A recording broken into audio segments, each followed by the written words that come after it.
I never thought my husband would betray me, in our own bedroom, on the very night I did everything to make him happy. But when I opened that door, what I saw shattered my entire world.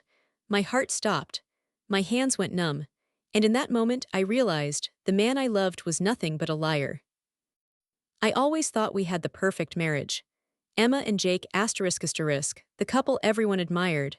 We met in college, fell in love fast, and built a beautiful life together. Jake was charming, hardworking, and had this way of making me feel like the luckiest woman in the world. We had our fair share of struggles, of course. He worked in finance, and I was a marketing consultant, both juggling demanding jobs. But no matter how busy life got, we always found time for each other. Friday nights were our tradition, home-cooked meals, movies, and long conversations about our future. Jake was my best friend. He knew my coffee order by heart, remembered little details about my day, and always kissed me on the forehead before bed. When I looked at him, I saw the man I wanted to grow old with. That's why, when things started feeling off, I ignored it. At first, it was subtle. A late-night meeting here, a last-minute business trip there. He started guarding his phone more, tilting the screen away when I walked by. I told myself I was overthinking. He was just busy, stress from work. But then, he started pulling away. The texts became shorter, the good-night kisses less frequent. Our Friday nights, slowly replaced with his work obligations. And the way he looked at me, it wasn't the same. Still, I pushed my doubts aside. He was my husband, he loved me, why would he ever hurt me? So, I did what any devoted wife would do. I planned a special night. A romantic dinner, candles, my prettiest dress. I wanted to remind him of ***, of what we had. That night, I came home early, heart pounding with excitement. I imagined the look on his face when he saw me. I pictured the way he'd pull me into his arms, whispering that he had just been stressed, but he loved me more than ever. But instead, I opened our bedroom door. And my entire world shattered. I stood there frozen. My mind refused to process what my eyes were seeing. Jake wasn't alone. The bed we shared, the same bed where we whispered dreams about our future, was now a stage for my worst nightmare. A woman, long dark hair, familiar, too familiar. My best friend, *Rachel. My stomach twisted, my breath caught in my throat. The betrayal hit me like a freight train, but somehow I couldn't move, couldn't scream. All I could do was stare at them, wrapped in each other, tangled in sheets that still smelled like *me.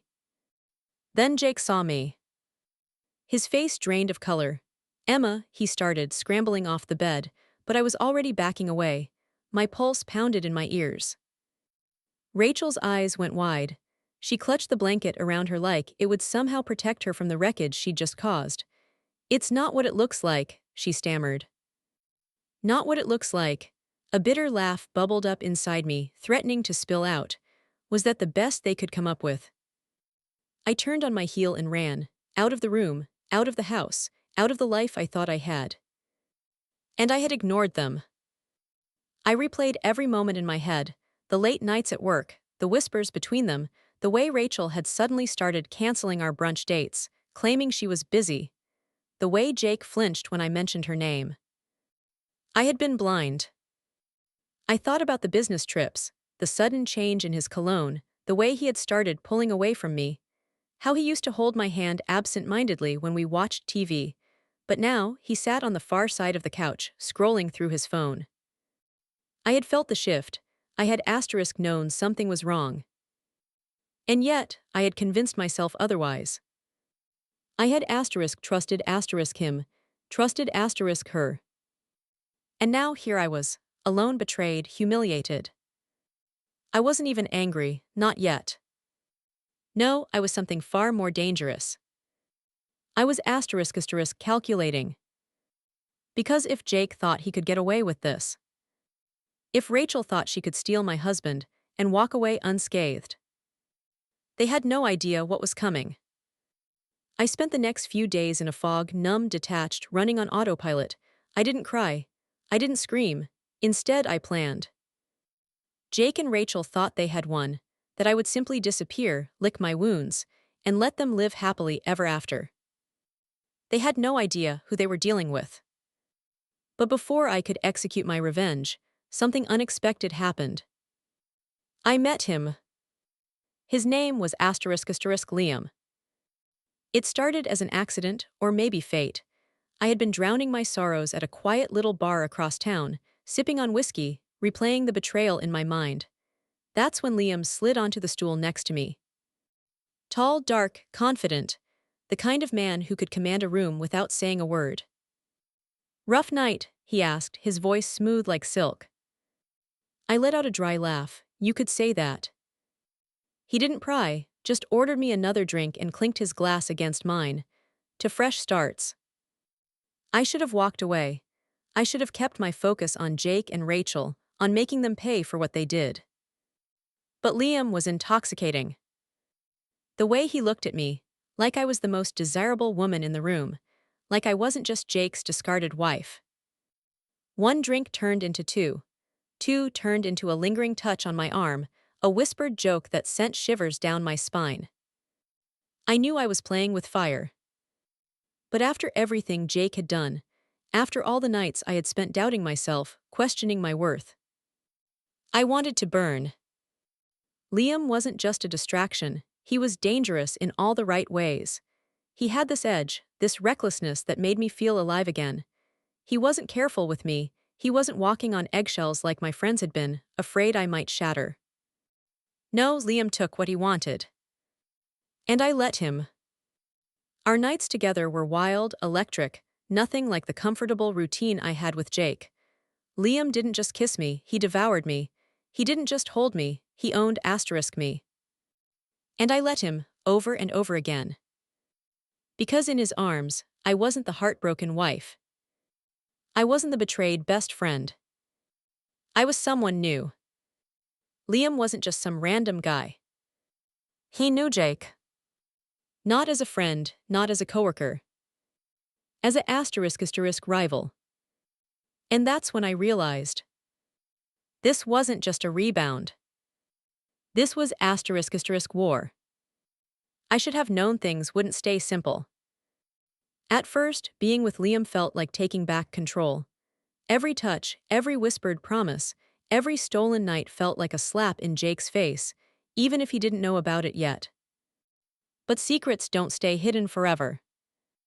And mine was about to explode in the worst way possible.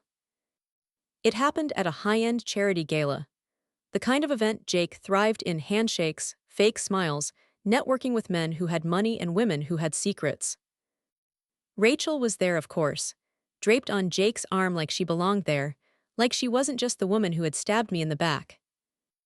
I almost didn't go, but Liam insisted. "Trust me," he had said, slipping a sleek black dress into my hands. "This isn't just about them anymore." I didn't understand what he meant, not then, but I would.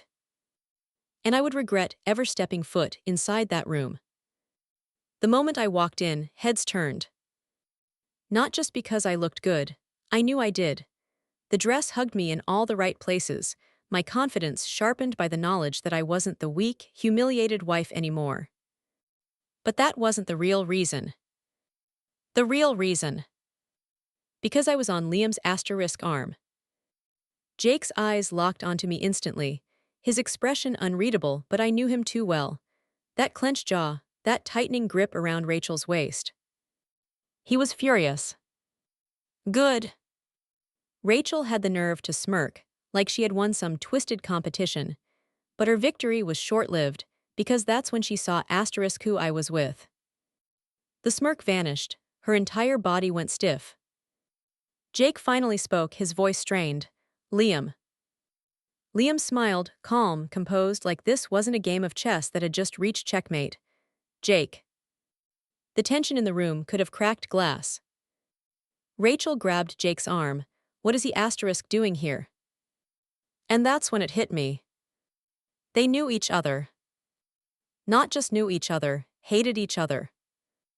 I turned to Liam, my heart hammering. "What's going on?" His grip on my waist tightened slightly, his expression unreadable. "You never asked how I knew Jake." A chill ran down my spine. "Liam," I whispered, "who are you?" Jake's eyes darkened. He's my biggest competition. His voice was low, controlled, but there was something dangerous beneath it, and you just walked right into his hands. Rachel's face was pale now. She grabbed Jake's sleeve like she knew something I didn't. I felt like the floor had been pulled from under me. Liam. He exhaled, turning to me. I wasn't lying when I said I wanted you. He glanced at Jake. But let's just say, revenge makes things even sweeter. My stomach dropped. This wasn't just about Jake betraying me. This was about Liam wanting to destroy him. And I had been his perfect weapon. The night exploded into chaos. Jake lunged at Liam, people gasped, security rushed in. Rachel was screaming at Jake to stop, but her voice barely registered, because all I could hear was the blood pounding in my ears. I had been played, again. Jake had betrayed me with Rachel. And now Liam had used me to get back at Jake. I wasn't just a woman caught between two men. I was a *** pawn in their war. And I was done being played. I walked out of that gala with my head held high, but inside, I was falling apart. I had been betrayed twice.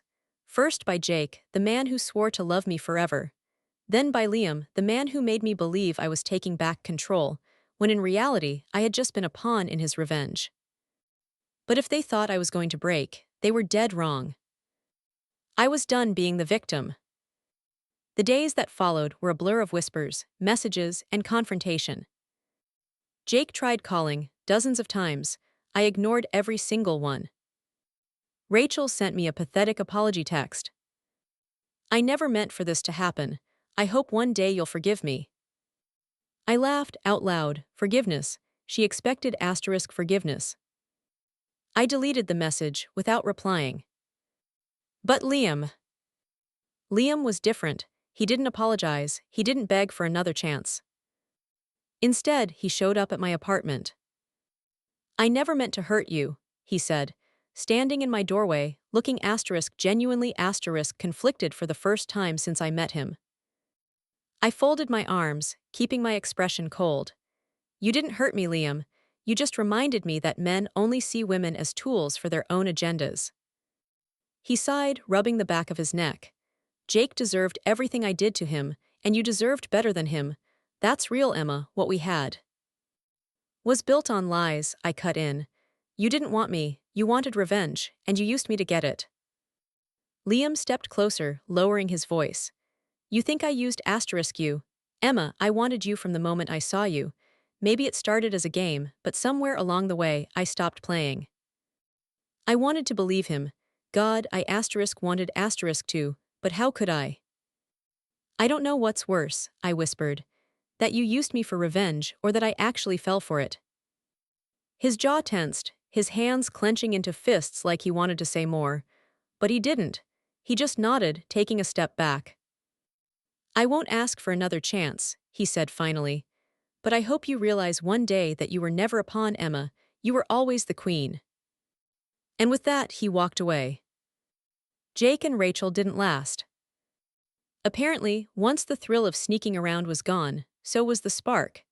A mutual friend told me that Rachel had been seeing someone else behind Jake's back, another coworker, another pathetic office affair.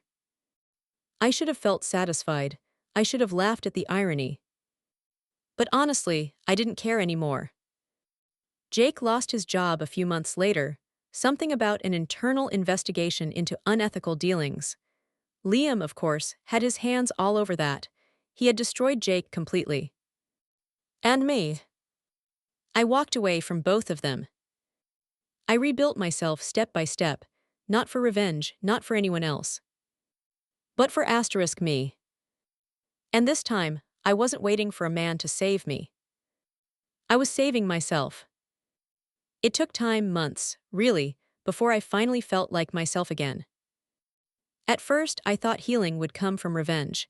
That if Jake and Rachel suffered, if Liam regretted using me, I would finally feel whole. But the truth, watching their lives fall apart didn't fix mine. I had to rebuild from the ground up. And I did. I quit my job and started fresh. moved to a new city, got an apartment that was asterisk mine asterisk, not tied to memories of Jake, not a place where I felt like a guest in my own life. I reconnected with old friends, made new ones, and for the first time in years, I focused on asterisk me. No men, no drama, just me. It was liberating. Of course, there were nights when the loneliness crept in, when I missed the feeling of being loved, of having someone to come home to. But then I remembered, I had given my love to people who never deserved it. And I swore to myself, next time I wouldn't settle for anything less than I deserved. One night, months after it all fell apart, I ran into Liam again. It was at a small cafe, nothing fancy. He looked the same, confident, unreadable, but there was something softer in his eyes when he saw me. Emma, his voice was calm, like he wasn't sure if I'd even acknowledge him. I gave him a small smile, not bitter, not angry, just at peace. You look good, he said. So do you, I replied, and I meant it. We didn't talk long. No apologies, no confessions of love. Just two people who had once been tangled in something messy, finally standing on their own. And as I walked away, I realized something. I had finally won. Not because I destroyed Jake, not because Liam regretted losing me, but because I was no longer the woman who needed their validation. I had saved myself. And that was the greatest revenge of all. Never let heartbreak define you, never let betrayal break you, and most importantly, never settle for someone who doesn't see your worth. Because the best revenge isn't ruining their life. It's thriving without them. What would you have done in my place? Would you have taken revenge or walked away like I did? Let me know in the comments. And if you love stories filled with drama, betrayal, and unexpected twists, make sure to like, subscribe, and turn on notifications asterisk. Because trust me, the next story is even wilder than this one.